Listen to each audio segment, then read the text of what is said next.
Hi, everyone. Yes, virtual glue. And I'm in the last slide. You have the ending. I'm sorry. um, yeah, I was asked to be quick.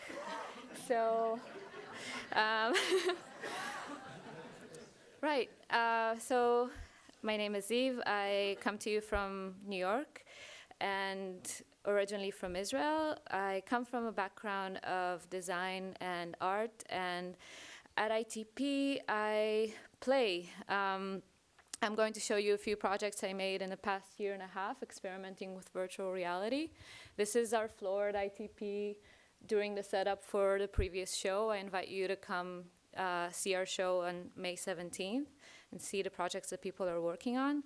And like many of my fellow students, I've been experimenting with virtual reality and ways of making virtual worlds and all the affordances of this new medium.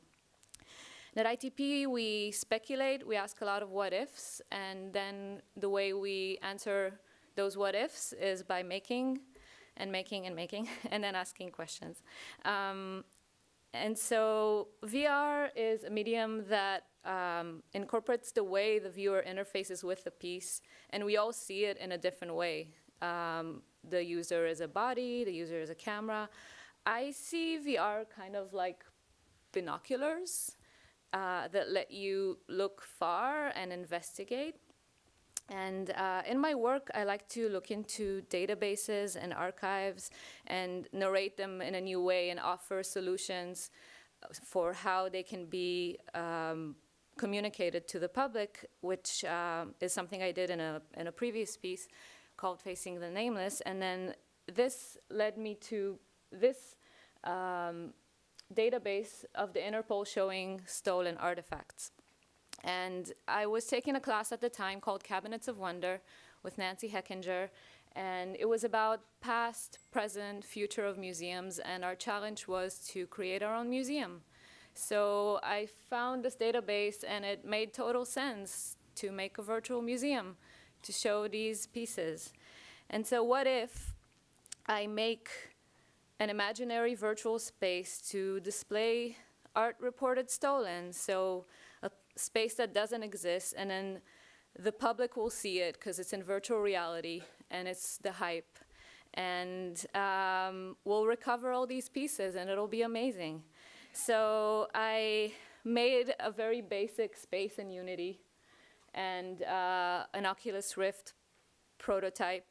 And what I really like about the museum space is I think of it like this. It's kind of like a structure for a non-linear story that you can just get lost in, and you kind of go for a stroll with, and each user that's in there kind of has their own path through the space, and you can go back and experience other things, and you kind of just meditate.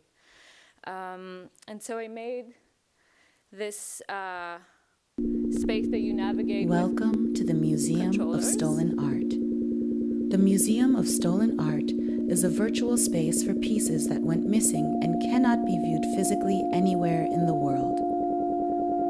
We are dedicated to being the foremost museum of stolen artworks in the world and also to assisting in their recovery. For looted art, go to your right. For art theft, go to your left. If you come across any of these pieces outside of the museum, please report immediately to the International Police. And so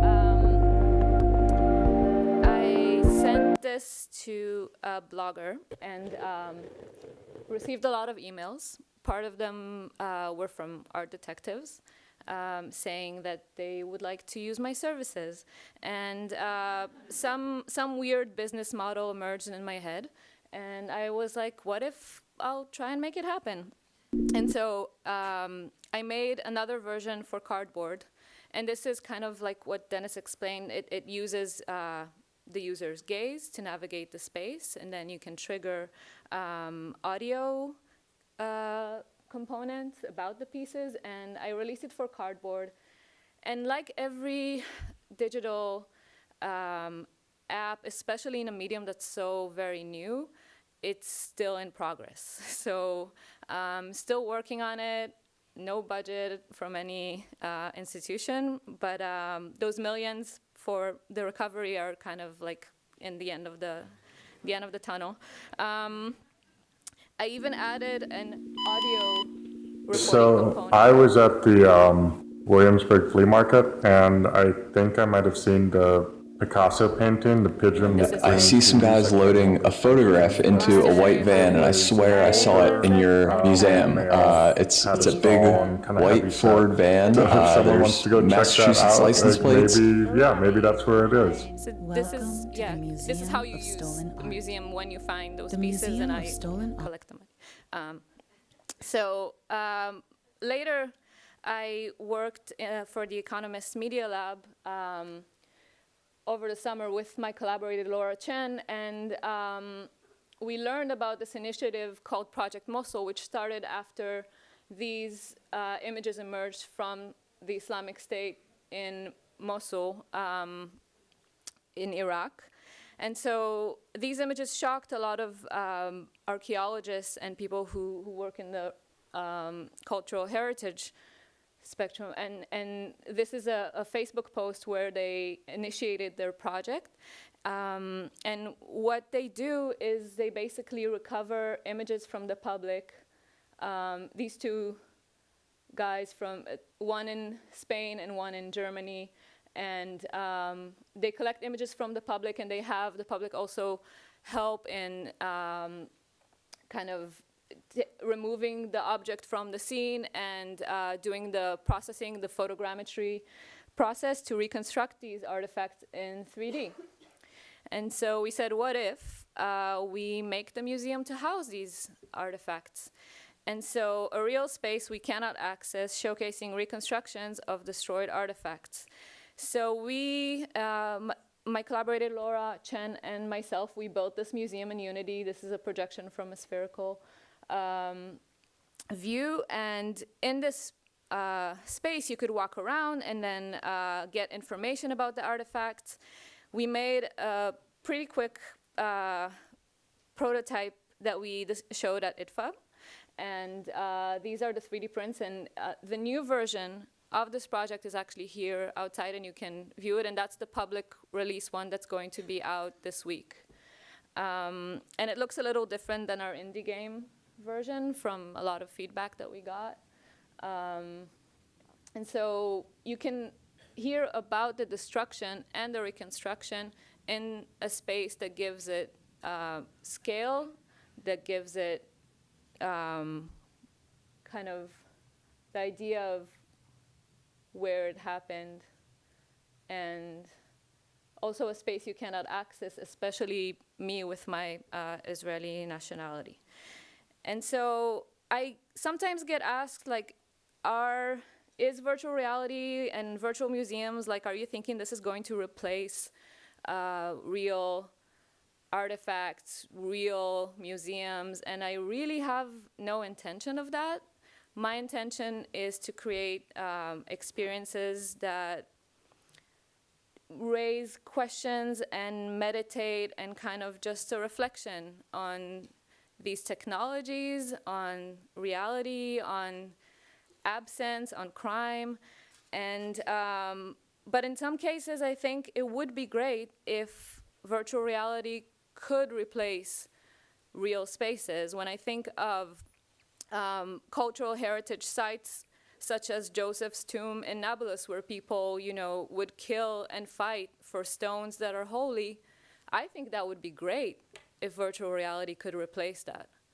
And that's kind of a question that I want to keep exploring in my work. And one of the most pleasurable things about working on this Recover Mosul project was the idea of building a virtual world together.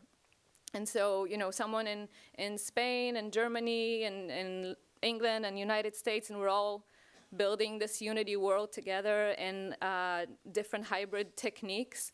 And something I think about when building these worlds is also this technique of Japanese pottery, kintsugi, excuse me if I'm wrong, and the idea of highlighting the fact that the object was broken even makes it more beautiful, not hiding how it's made and the hybrid ways in which these worlds are constructed. So another museum I'd like to show is the Exquisite Museum that I made with Schneider. And it's going to be launched soon. And in this museum, it is scanned and reinterpreted by its audience. So people who work in the museum and kind of like part of the Carnegie, this is the Carnegie Museums in Pittsburgh. And we did a workshop with the Studio for Creative Inquiry and the Innovation Studio in the museum, in which we taught people how to 3D scan, and we taught them Unity. And then we just wandered around the museum and scanned objects. And each participant was given this basic room. This is, and some artifacts, they could put some like display cases. And they made these exhibitions with, you know, and curatorial text, and they textured the walls, and they textured the whole space, and made these like really lovely reinterpretations of the museum. And look out for that soon as well. And another really fun project to work on. And I'd like to finish also with a quote.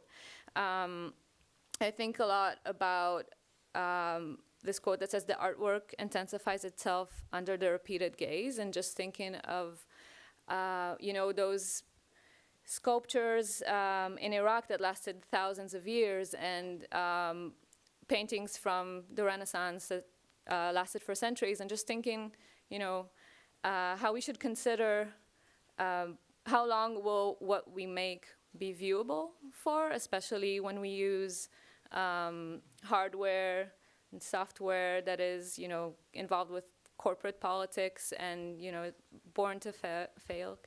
So yeah, just something to keep in mind when thinking about these projects. I think I have, yeah. Thank you.